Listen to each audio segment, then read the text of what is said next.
చేసుకున్నాం. గౌరవ సభ్యులు రాజగోపాల్ రెడ్డి గారు. అధ్యక్ష, ధన్యవాదాలు అధ్యక్ష మాట్లాడే అవకాశం ఇచ్చినందుకు. అధ్యక్ష, నాకు ఇంతకుముందు మధ్యలో కూడా నేను ఒకసారి మాట్లాడినందుకు మాట్లాడే అవకాశం కూడా ఇచ్చింది అధ్యక్ష. మా సభ్యులు సీనియర్లు అందరూ కూడా స్లో అండ్ స్టడీ అంటుండ్రు. ఎప్పుడు కూడా ఆవేశం పనికిరాదు నాకు తెలుసు. మధ్య మధ్యలో అది కూడా అవసరం అధ్యక్ష. కొన్నిసార్లు ఆవేదన కొన్నిసార్లు ఆవేశం రూపంలో బయటకు వస్తేనే అది ప్రజల హృదయాలను దాటుతుంది, ప్రతిపక్ష సభ్యులకు కూడా అర్థమవుతుంది. తప్పితే ఒక ఆవేశంతో ఆవేదన చెప్పాల్సిన విషయాన్ని మామూలుగా చెప్తే అది వాళ్ళకి అర్థం కాదు అధ్యక్ష. అందుకనే కొన్నిసార్లు ఆవేశం కూడా అవసరం అధ్యక్ష. సో ఎమోషనల్ అనేది very important in our life. Emotions, ఆ ఎమోషన్స్ తోటే మన ఫ్యామిలీ లైఫ్, ఆ ఎమోషనల్ బాండింగ్ తోటే కుటుంబము, అదే ఎమోషనల్ ప్రజలతో ఉన్న బాండింగ్ తోటే మనం అధికారం, ఆ ప్రేమ నమ్మకంతో మనకు ప్రజలు అధికారం ఇస్తారు. కాబట్టి emotions is also very important in our life అధ్యక్ష. నేను ఒక మాట ఇంతకుముందుకు నిజంగా హరీష్ రావు గారు వినండి, ఇంతకుముందుకు హరీష్ రావు గారు మాట్లాడితే నేను మధ్యలో మాట్లాడాల్సి వచ్చింది కొంచెం ఎమోషనల్గా ఒప్పుకుంటా అధ్యక్ష. ఎందుకంటే ఆయన లాంటి సీనియర్ వ్యక్తులు అట్లా మాట్లాడేసరికి బాధ అనిపించి నేను మధ్యలో మిమ్మల్ని మైక్ అడిగి మీ పర్మిషన్ తోటి అట్లా మాట్లాడాల్సిన అవసరం వచ్చింది, మాట్లాడిన అధ్యక్ష. కానీ ఒక మాట నేనేమంటాను అధ్యక్ష, ఈరోజు నా సబ్జెక్ట్లో ఫస్ట్ దానికి ఏంటంటే, మనము హరీష్ రావు గారు మాట్లాడిన తర్వాత నిన్న మదన్ మోహన్ రావు గారు సభ్యుడు మాట్లాడినరు, గతంలో మాట్లాడిన సభ్యులు కొన్ని సందర్భాల్లో రోజు రోజుకు సభ యొక్క హుందాతనం గౌరవం తగ్గుతుంది. కాబట్టి నాకు కూడా కొన్ని ఎమోషన్స్ ఈ తెలంగాణ ప్రజలందరూ కూడా మనం గమనిస్తుండ్రు. కొన్ని చట్టాలు తీసుకొచ్చి ఆ సమస్యల మీద మాట్లాడి వాళ్ళకి న్యాయం జరుగుతుందని చెప్పి వాళ్ళు భావించి మన ఇక్కడ పంపిస్తే మనం సభ్యులం, మనం ఈ భాష ఒక నిమిషం కొంచెం కట్ చేయకు, ఒక నిమిషం ఇది మంచి విను, ఇంత మంచిగా మాట్లాడినప్పుడు ఇది నిన్నేమంటలేను. మళ్ళీ మా మిత్రులు రాజగోపాల్ రెడ్డి గారు తన ఆవేదన వ్యక్తం చేశారు. I appreciate. నిజంగా కూడా ఆ ఎమోషన్ నేను అర్థం చేసుకుంటాను. కానీ రాజగోపాల్ రెడ్డి గారితో ఒక మాట అంటాను నేను. ఒక్కటే విషయం, అది న్యాయం అనేది అందరికీ ఒకే రీతి ఉండాలి, సభ అందరికీ ఒకే విధంగా ఉండాలి. ఒకటే పాయింట్, ఒకటే నిమిషం ఎక్కువ తీసుకోండి. ముఖ్యమంత్రి గారు ఇందాక లేచి నేను ఓఆర్ఆర్ రద్దు చేయండి అని నేను అన్నా. ముఖ్యమంత్రి గారు లేచి ఏమన్నాడు, హరీష్ రావు గారు ఎంక్వైరీ చేయమన్నాడు అన్నాడు. నేను అనని మాటను అని ప్రెస్ రిలీజ్ ముఖ్యమంత్రి కార్యాలయంకి కూడా హరీష్ రావు డిమాండ్ మేరకు వేస్తున్నా అని సభను, ఈ రాష్ట్రాన్ని తప్పుదో పట్టించడం అది కూడా తప్పే కదా. You rectify that. అంటే నేను అనేది సభలో మాట్లాడేటప్పుడు హుందాతనము, మర్యాదలు, సాంప్రదాయాలు అందరికీ ఈక్వల్గా ఉండాలి. నేను అనని మాటను అన్నట్టు ముఖ్యమంత్రి గారు సభలో చెప్పి బయటకు పోయి ఆయన కార్యాలయంకి వెళ్ళి హరీష్ రావు గారు డిమాండ్ మేరకు వేశాను అని రిలీజ్ చేయడం ఎంతవరకు కరెక్ట్? హౌస్ రికార్డ్స్ వెరిఫై చేయండి, హౌస్ ఎడ్జెంట్ చేసి స్పీకర్ గారి దగ్గర రికార్డ్స్ పెట్టండి, వాస్తవాలు తెలుసుకోండి. ఇట్లా మిస్లీడ్ చేయడం ఎవరికి కూడా మంచిది కాదు. అధ్యక్ష, పెద్దలు మాజీ మంత్రివర్యులు హరీష్ రావు గారు ఇందాక ఏదైతే అడిగారో అది నిజం. ఏదైతే చెప్తాను, ఒక టెండర్ రద్దు చేయాలి అంటే, ఒకసారి అగ్రిమెంట్ అయిన టెండర్ రద్దు చేయాలి అంటే ముందు రద్దు చేయమంటున్నారు. రద్దు చేయాలి అంటే దాని మీద విచారణ జరగాలి. విచారణ జరగకుండా ఎలా రద్దు చేస్తారు? ఎప్పుడన్నా భారతదేశ చరిత్రలో ఉందా? ఒక టెండర్ రద్దు చేయాలి అంటే విచారణ చేయాలంటే మీరు ఇండైరెక్ట్ గా అడిగింది ఏంది? విచారణ చేసిన తర్వాతనే రద్దు చేయగలుగుతారు. దాంట్లో తప్పులు తేలిన తర్వాతనే రద్దు చేయగలుగుతారు. అది విస్మరించి గౌరవ ముఖ్యమంత్రి గారు ఏదో మాట్లాడారు, ఏదో మీరు రద్దు చేయమన్న మాట నిజం కాదా? దాని అర్థమేంది? విచారణ చేయమని. ఒకసారి అగ్రిమెంట్ చేసిన తర్వాత దాన్ని ఎలా రద్దు చేస్తారండి? విజిలెన్స్ ఎంక్వైరీనా, ఇంకొక ఎంక్వైరీనా, ఇంకొక ఎంక్వైరీనా? ఎంక్వైరీ చేయకుండా ఎలా రద్దు చేయగలుగుతారు?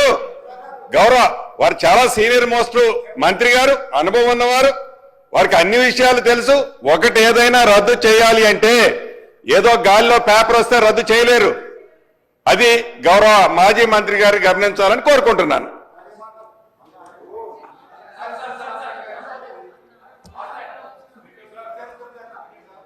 పొంగులేటి గారు ఆ రోజు కాంగ్రెస్ పార్టీ ప్రతిపక్షంలో ఉన్నప్పుడు మేము అధికారంలో రాగానే ఈ టెండర్లు రద్దు చేస్తాము అని అది ప్రకటించింది మీరు. నంబర్ 1. నంబర్ 2, బట్టి గారు లేచి పదే పదే మేము మీలాగా అమ్ముకోలేదు, మీలాగా మేము ఓఆర్ఆర్ అమ్ముకోలేదు అంటే మరి మీకు అంత ఇష్టం లేకపోతే దాన్ని రద్దు చేయండి, బ్యాగ్ తీసుకోండి అని నేను అన్నాను. దాంట్లో తప్పేముంది? రాజగోపాల్ గారు, మంత్రి గారు, గౌరవ మంత్రి గారు, మాజీ మంత్రి గారు, మీరన్నదాన్నే నేను రిపీట్ చేస్తున్నా. మీరు ఏది రద్దు చేయమన్నారు అన్నదాన్నే చెప్తున్నాను నేను.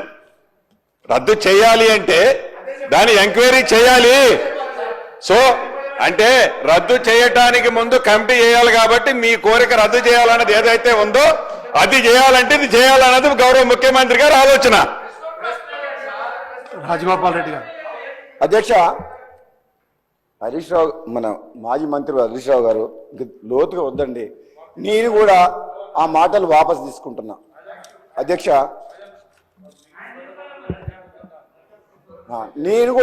నేను అనలేదు, కానీ ఆ పక్క సభ్యులు ఎవరో అన్నారని చెప్పి ఆ మాటను తనే ఉచ్చరించి ఆన్ ద రికార్డ్ మైక్లో ఆ వర్డ్ యూజ్ చేసినందుకు నాకు బాధ అనిపించి మాట్లాడిన సభ్యులు కూడా తరఫున కూడా నేను ఆ మాట అనడం తప్పే.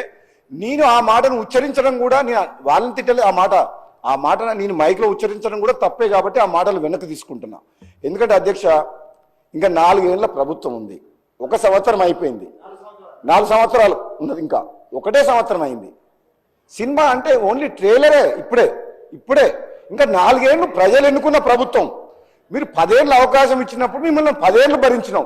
అక్బరుద్దీన్ భాయ్ సాబ్, आप है इधर, मैं आपको एक रिक्वेस्ट कर रहा हूं. हम 10 साल వాళ్ళని భరించినాం. వాళ్ళు ఎన్ని చెప్పినా విన్నాం.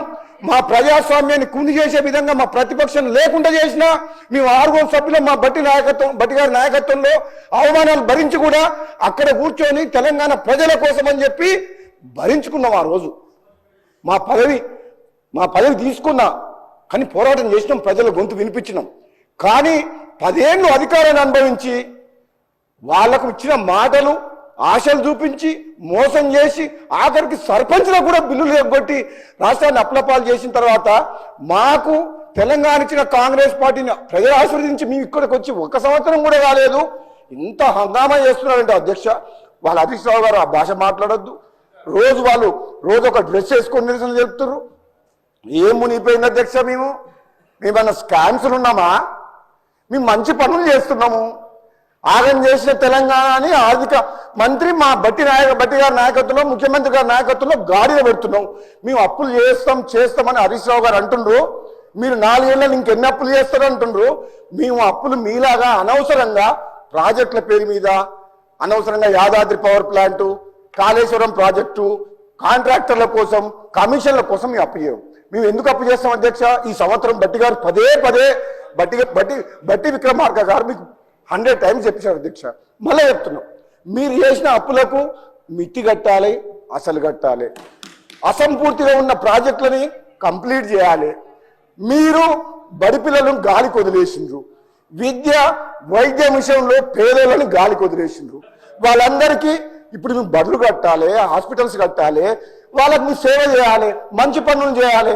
దానికోసం అప్పు చేస్తాం, కానీ కాంట్రాక్టర్ల కోసం, కమిషన్ల కోసం అనాలోచితంగా అవసరం లేకుండా ఈ కాంగ్రెస్ పార్టీ ప్రభుత్వం అప్పు చేయదు.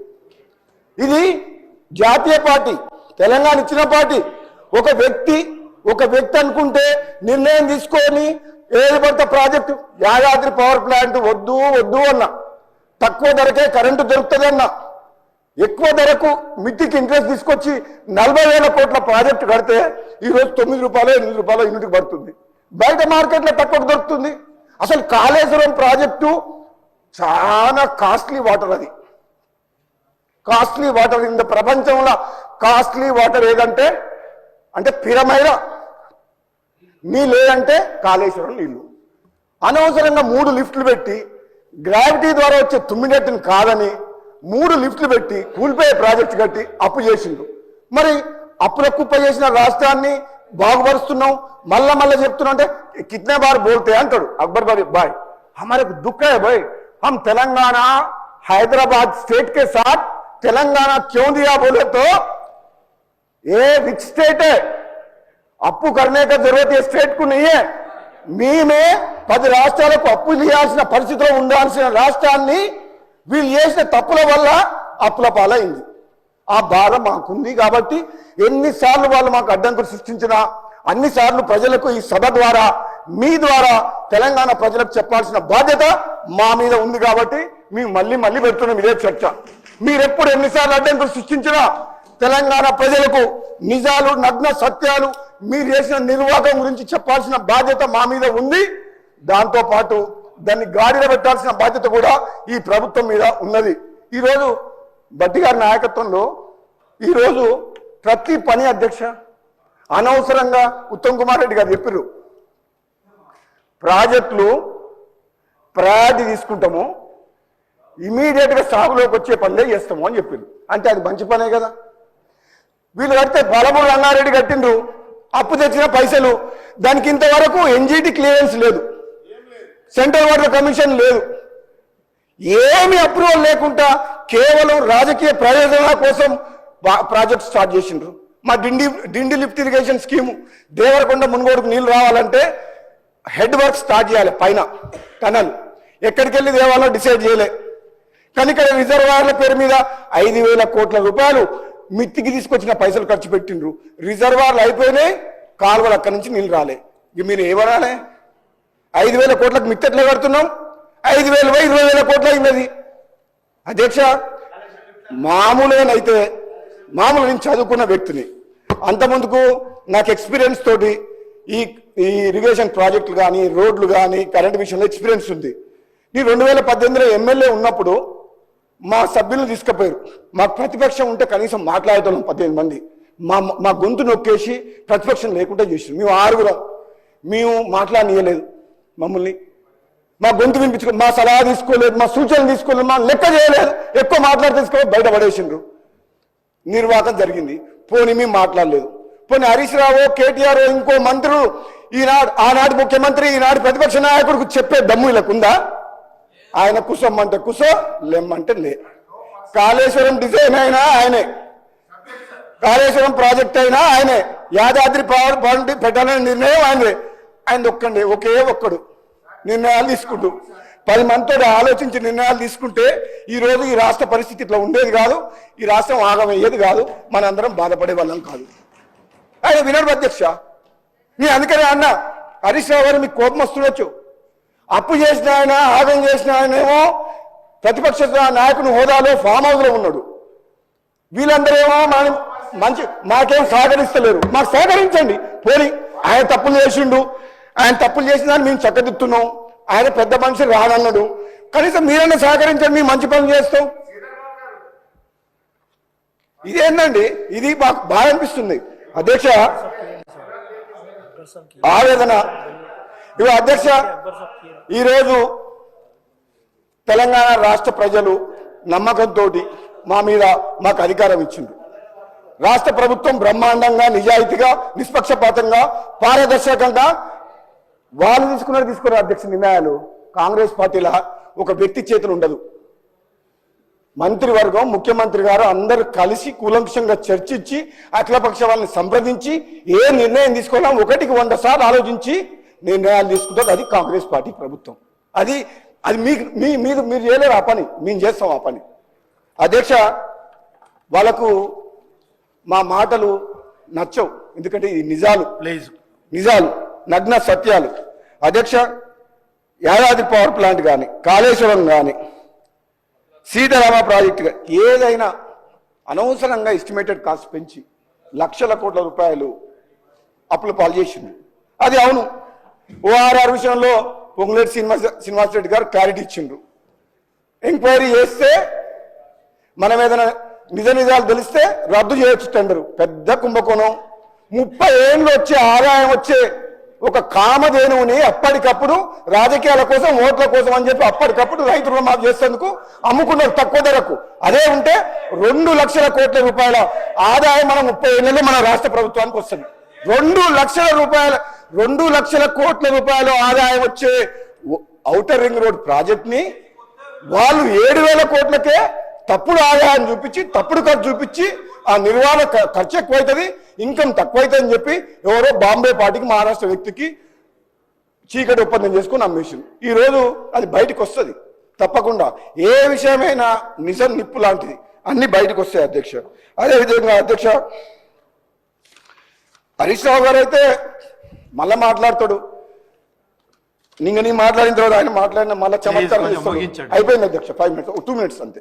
ఎందుకంటే గతంలో చెప్పినా మళ్ళీ చెప్తున్నా, కేసీఆర్ కుటుంబ సభ్యులు ఎవరైనా సరే మాటల్లో వాళ్ళు మించిన వాళ్ళు ఎవరు లేరు. మాటల్లో చిత్రత హరీష్ రావు గారు, కేటీఆర్ గారు ఎందుకో భగవంతుడు వాళ్ళకి అట్లా ఇచ్చిండు బ్రాండ్. అబద్ధాలు కాదు, అబద్ధాలను నిజంగా చెప్పిన కూడా హరీష్ రావు గారు చెప్పగలుగుతారు. హరీష్ రావు గారు ఎటువంటి మనిషి అంటే మోస్ట్ క్యాపబుల్ పర్సన్. ఎందుకంటే ఆయన ఎందుకు మెచ్చుకుంటా అంటే అలా మావ మాట జవదాడు అధ్యక్ష. ప్లీజ్.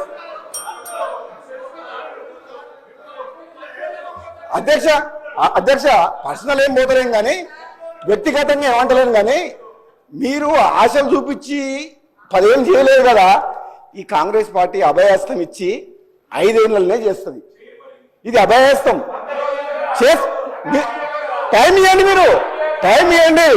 హరీష్ రావు గారు, మేము కూడా చదువుకున్న వాళ్ళము, తెలంగాణ ఉద్యోగంలో ఉన్నాం, పార్లమెంట్ సభ్యునిగా తెలంగాణ కోసం కొట్లాడిన అధ్యక్ష నేను. మాకు కూడా తెలంగాణ అంటే కమిట్మెంట్ ఉంది. మీకు సమయం ఇచ్చినప్పుడు మీరు ఏం చేసిండ్రో ప్రజలు చూసిండ్రు. మాకు అవకాశం వచ్చింది ఇప్పుడిప్పుడే, 1 సంవత్సరం అయింది. 100% ముఖ్యమంత్రి రేవంత్ రెడ్డి గారి నాయకత్వంలో, మా డిప్యూటీ సీఎం భట్టి గారి నాయకత్వంలో, ఉత్తమ్ కుమార్ రెడ్డికి చాలా మంది సీనియర్ పీపుల్ ఉన్నారు అధ్యక్ష. ఇక్కడ మామూలు వాళ్ళు ఎవరు లేరు. మీ దగ్గరనే 1 man షో. ఇక్కడ మేమందరం చాలా చదువుకున్న వాళ్ళు. మా మాట భట్టి గారి దగ్గర పోయి మాట్లాడుకునే స్వేచ్ఛ మాకుంది. మా ముఖ్యమంత్రి గారు ఏదైనా నిర్ణయం తీసుకుంటే అట్లా కాదు ఇట్లా అని చెప్పి విద్య విషయంలో, వైద్య విషయంలో, రోడ్ల విషయంలో ఇప్పుడే పోయి ముఖ్యమంత్రి గారిని కలిసి వచ్చిన. ఈ పంచాయతీరాజ్ రోడ్లు గతంలో అప్పుడు ఊర్లకు అధ్యక్ష మనకు బస్సులు ఉండేవి కావు, లారీలు, కార్లు ఉండేవి కావు. 3.75 meters ఉండాలి విడుతు పంచాయతీరాజ్ విలేజ్ రోడ్లు, లింక్ రోడ్లు. ముఖ్యమంత్రి గారు చెప్పి కనీసం మినిమం 7 meters ఉండాలి. ఎందుకంటే ఇప్పుడు బస్సులు నడుస్తున్నాయి, ట్రాక్టర్లు నడుస్తున్నాయి, అందరూ ఊర్లలో కార్లు కొనుక్కుండ్రు. రోడ్ విడుతు చేయాలంటే వెంటనే ఒప్పుకొని రాష్ట్ర వ్యాప్తంగా మొత్తం minimum 7 meters road Panchayati Raj road చేద్దామని చెప్పిండు. నేను పోయి చెప్పొచ్చిన. నాకు అంతమందికి ఉన్న ఎక్స్పీరియన్స్ ఫీల్డ్ నుంచి వచ్చినా కాబట్టి ముఖ్యమంత్రి గారు చెప్తే వెంటనే ఒప్పుకున్నా. అంటే ఈ ప్రభుత్వంలో, కాంగ్రెస్ పార్టీ ప్రభుత్వంలో ముఖ్యమంత్రి గారి దగ్గర పోయి సలహాలు సూచనలు ఇచ్చే స్వేచ్ఛ ఈ కాంగ్రెస్ పార్టీ సభ్యులకు, ప్రతి పౌరునికి, ప్రతిపక్ష పార్టీలకు ఉన్నది. కానీ మీ దగ్గర లేకుండే. నేను 3.5 ఏళ్ళు ఎమ్మెల్యేకుంటే నాకు ఒక్కసారి అపాయింట్మెంట్ చేయలేదు అధ్యక్ష సీఎం. ఎంత బాధాకరం. ఇంకో విషయం చెప్తా అధ్యక్ష, ఇంకొక మాట. ఎంత బాధాకర విషయం అంటే ఈ తెలంగాణ రాష్ట్రంలో నేను సభ్యుల్లో ఉన్నా. పోలీసులను పెట్టి బలవంతంగా మా ప్రాజెక్టు కడుతున్నారు. రిజర్వాయర్ ల్యాండ్ అక్విజిషన్ యాక్ట్ కాదని చెప్పి ఏదో 123 జీవో తీసుకొచ్చి రైతులను ఆగమాగం చేశారు. ప్రాజెక్టు నిలువులేవు, అన్ని ఆగమాగం చేసి మున్నోడులో శివనగూడెం రిజర్వాయర్లో పోలీసులను పెట్టి బలవంతంగా రైతులను కాల్ చేపించి ఆ వినతి పత్రం ఇద్దామంటే నాకు అపాయింట్మెంట్ దొరకట్లేదు. అక్కడ ముఖ్యమంత్రి గారు హౌస్కి వచ్చినప్పుడు ముఖ్యమంత్రి గారు డోర్ బయట రిప్రజెంటేషన్ తీసుకొని 1 hour నిలబడ్డా అధ్యక్ష. ఒక సభ్యునిగా ముఖ్యమంత్రి గారు లోపల ఉంటే 1 hour నిలబడితే అక్కడ ఉన్న అటెండర్ అన్నాడు, సార్ నాకు బాధ అనిపిస్తుంది మిమ్మల్ని చూస్తే, నాకు ఏడుపు వస్తుంది సార్, మీరు పోండి సార్ అన్నాడు. లోపలికి విలువలే అధ్యక్ష. 3.5 ఏళ్లలో ఒక్కసారి కూడా ప్రజాభవన్లో కానీ అడుగుపెట్టలే అధ్యక్ష. మాకు మేము మెయిల్ త్రూ, లెటర్ త్రూ చెప్తా మీకు. ఆయనకు అవసరం ఉన్నప్పుడు ఒకసారి పిలిపించుకుని నన్ను భట్టి గారిని ఏదో ఒక దళితుడి మీద ఆదైనప్పుడు మాకు అపాయింట్మెంట్ కానీ చెప్పుకునే అవకాశం కానీ అది మీ పాలన. అంటే ప్రతిపక్ష సభ్యులు ప్రజలు ఎన్నుకున్న సమస్యలు చెప్తాను కూడా అవకాశం ఇవ్వలేని ప్రభుత్వాన్ని 10 ఏళ్ల పాటు పరిపాలించిన మీరు మాకు నీతులు చెప్తామంటే, మరియమ్మ అనే ఒక మహిళని చనిపోతే, దళిత మహిళ చనిపోతే మదిరకు సంబంధించిన అయితే మోత్కూరులో జరిగింది అది. అయితే నన్ను భట్టి గారు ఫోన్ చేసిండు. భట్టి గారు శ్రీధర్ బాబు గారు ఫోన్ చేసి మన 6 రమ్మన్నారు. ఒక వినాలి మీరు. ఓ బాబు అధ్యక్ష 5 ఏళ్లలో గత అసెంబ్లీలో మీ కేసీఆర్ గారి ప్రసంగాలు, మీ ప్రసంగాలు గంటల కొద్ది అక్కడ కూర్చొని విన్నాం. నేను 10 నిమిషాలు మాట్లాడితేనే మీరు తట్టుకోలేకపోతే ఎట్లా? గంటల కొద్ది కేసీఆర్ ప్రసంగాలు మాట్లాడుతుంటే మాకు నీతులు చెప్పేవాడు ఆయన. అసెంబ్లీ సాక్షిగా మేము ఆడ కూర్చుంటే నేను చెప్తున్నా, ఆ రోజు బట్టి గారు ఫోన్ చేసింది అధ్యక్ష, మన ముఖ్యమంత్రి గారు ప్రజాభవన్ రమ్మన్నారు, మీరు రావాలి అన్నారు. అంటే నేను ఇన్నిసార్లు అపాయింట్మెంట్ అడిగి ఇవ్వలేదు సమస్యల గురించి. ఆయనకు అవసరం ఉంది, ఒక ఇష్యూ అవుతుంది, ఒక పెద్ద బర్నింగ్ ఇష్యూ అవుతుందని చెప్పి మమ్మల్ని పిలిపించుకొని హరియమ్మ బట్టి గారు రమ్మంటే బట్టి గారి కోసం అని చెప్పి శ్రీధర్బాబు గారు మీరు వచ్చారు కదా, నేను జగ్గారెడ్డి గారు మేము అందరం కలిసిపోయినాం అధ్యక్ష. కానీ ఏనాడు కానీ ఏ సమస్య కానీ సలహా కానీ సభ్యునిగా ఇవ్వలేదు అధ్యక్ష. కానీ అధ్యక్ష అయినా కానీ మాకు బాధలేదు హరీష్ రావు గారు. అధ్యక్ష లాస్ట్ ఒక మాట చెప్తా, లాస్ట్ మన స్పీకర్ గారు మన ప్రసాద్ కుమార్ గారు అధ్యక్ష స్థానంలో కూర్చున్న రోజు నేను మాట్లాడే అవకాశం వచ్చింది. ఆ రోజు నేను అధ్యక్ష గారు చెప్పిన, అధ్యక్ష గతంలో చాలా దుర్మార్గంగా మాతో ప్రవర్తించిండ్రు, ఎన్నోసార్లు అవమానాలు భరించినాం, అయినా ఈ ప్రజాస్వామ్యం మీద గౌరవం ఉన్న వ్యక్తుల మీద ప్రజల మీద నమ్మకం ఉంది కాబట్టి నేను మాత్రం మీరు కూడా అధ్యక్ష ప్రతిపక్ష సభ్యులకు మంచి అవకాశం ఇవ్వండి, మాట్లాడనివ్వండి, వాళ్ళు ఒక ఉత్తమంగా ప్రతిపక్ష సక్సెస్ కావాలి, మాకు సలహాలు సూచనలు ఇవ్వాలని చెప్పి నేను ఆ రోజు చెప్పడం, మీలాగా మేము చేయము, అంత దుర్మార్గంగా ఈ సభ గౌరవాన్ని కాపాడుతామని చెప్పి ఆ రోజు చెప్పిన వ్యక్తిని అధ్యక్ష. ఆ మాటలు నాకు ఇప్పటికి కూడా గుర్తున్నాయి అధ్యక్ష. అందుకే చెప్తున్నా అధ్యక్ష, ఈ రోజు కూడా ఇంతకుముందు మధ్యలో మాట్లాడి ఇప్పుడు మాట్లాడుతున్నా, ఏ విధంగా అప్పులపాలైంది, ఎంత ఆగమైంది అనేది మా సభ్యులు బట్టి విక్రమార్క గారు మా వాళ్ళు అందరు చెప్పిండ్రు, ముఖ్యమంత్రి వారు కూడా చెప్పిండ్రు. నేను ఒక్కటి మీకు నేను రిక్వెస్ట్ చేశాను అధ్యక్ష, మీ ద్వారా ప్రతిపక్ష సభ్యుల్ని, ఇంకా ప్రజలు మీరు ఏమేమి మాట్లాడుతున్నారో మీ చేష్టలన్నీ తెలంగాణ ప్రజలందరూ గమనిస్తున్నారు. మీరు ఇంకా దిగజారి ప్రవర్తిస్తే, మీరు ఇంకా ఈ విధంగా అక్బరుద్దీన్ ఓవైసీ సార్ ప్లీజ్ एक minute 1 second 1 minute sir conclude sir. నేను మీ ద్వారా ప్రతిపక్ష సభ్యులకు హరీష్ రావు గారికి సభ్యులందరికీ కూడా కొంచెం హుందాతనం తోటి ఉండండి, కొంచెం మాకు సమయం ఇవ్వండి, సూచనలు ఇవ్వండి, సలహా ఇవ్వండి. ఈ కాంగ్రెస్ పార్టీ ప్రభుత్వం తప్పకుండా ఈ తెలంగాణ ఎన్నో ఆశలతోటి మా కాంగ్రెస్కి ఓటేసి గెలిపించినందుకు వాళ్ళ ఆశలు నెరవేరుస్తాం కాబట్టి హరీష్ రావు గారిని సీనియర్ నాయకులందరినీ కూడా కోరుకుంటున్న అధ్యక్ష మీ ద్వారా. థ్యాంక్ యూ అధ్యక్ష. Thank you Owaisi ji. Akbar sir కానీ మళ్ళా కాంట్రవర్సీ దయచేసి హరీష్ రావు గారు కాంట్రవర్సీ డిస్కషన్ పెంచకండి ప్లీజ్.